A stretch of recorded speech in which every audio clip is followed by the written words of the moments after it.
بسم اللہ الرحمن الرحیم۔ میرے تمام دیکھنے والوں السلام علیکم ورحمۃ اللہ وبرکاتہ۔ امید کرتا ہوں آپ سب خیریت سے ہوں گے۔ دوستو، انتہائی دکھ ہوا ہے اپنے مسلک کے علماء پر۔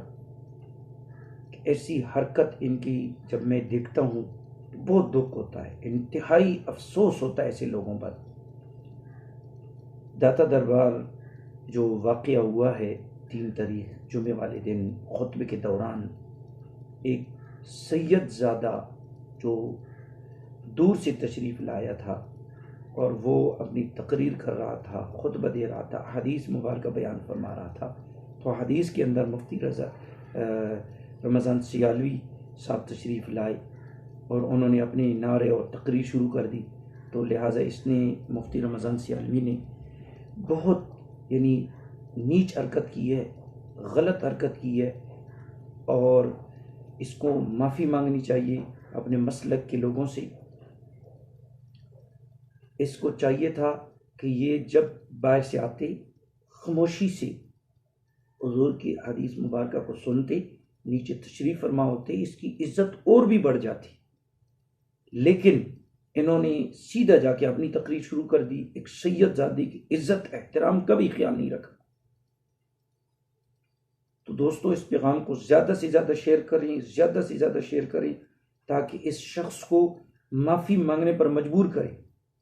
دن بدن ہمارے مسلک کی بدنامی ہوتی جا رہی ہے، پتہ نہیں ان لوگوں کو کیا ہوا ہے۔ اللہ ان کو ہدایت دے۔ اگر ایسے لوگوں کو نصیب میں ہدایت نہ ہو تو اللہ تباہ و برباد کر دے ان کو۔ اتنی مسلک کو نقصان ان لوگوں نے پہنچایا ہے۔ کم از کم یہ ہمارے پیارے نبی پاک صلی اللہ علیہ وسلم کو کیا منہ دکھائیں گے؟ یہ شخص عبدالقادر جیلانی رضی اللہ عنہ کے نام پر 11ویں کیسے یہ منائیں گے؟ آئندہ کیسے وہ 11ویں شریف پر لنگر کھائیں گے ساری زندگی کھا کھا کر؟ تو آج ایک سید زادی کی عزت احترام بھی نہیں کیا، گستاخی کی، بے ادبی کی، ان کی ایک مہمان نوازی بھی ان کی نہیں کی۔ تو زیادہ سے زیادہ شیئر کریں اور اس کو معافی مانگنے پر مجبور کریں تاکہ یہ سوشل میڈیا پر آ کر اس نیچ حرکت کی معافی مانگے۔ جیسا بھی تھا جو بھی کچھ تھا، جس نے بھی ان کا خطبہ رکھوایا اور وہ تشریف لائے، لیکن ایک مہمان تھا، وہ چلے جاتے۔ اس کے بعد مفتی رمضان سیالوی صاحب کو چاہیے تھا کہ پھر جس نے بلوایا تھا اس کے ساتھ قانونی کارروائی کرتے، لیکن اس کی بے ادبی تو نہ کرتے نا، اس کا احترام کرتے۔ ایک سید زادے کا احترام ضروری ہے۔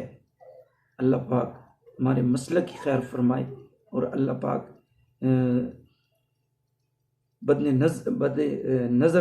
بد سے اللہ پاک ہمارے مسلک کو محفوظ فرمائے۔ پتہ نہیں ان کو کیا ہو گیا، اللہ پاک خیر فرمائے۔ لیکن دوستو، اس پیغام کو زیادہ سے زیادہ شیئر کریں۔ بہت افسوسناک واقعہ ہوا ہے، تاکہ آئندہ ایسا واقعہ نہ ہو۔ داتا دربار خطبے کے دوران ایک سید زادی کی بے ادبی کی گئی، تو لہٰذا اللہ تعالی ہمیں معاف فرمائے۔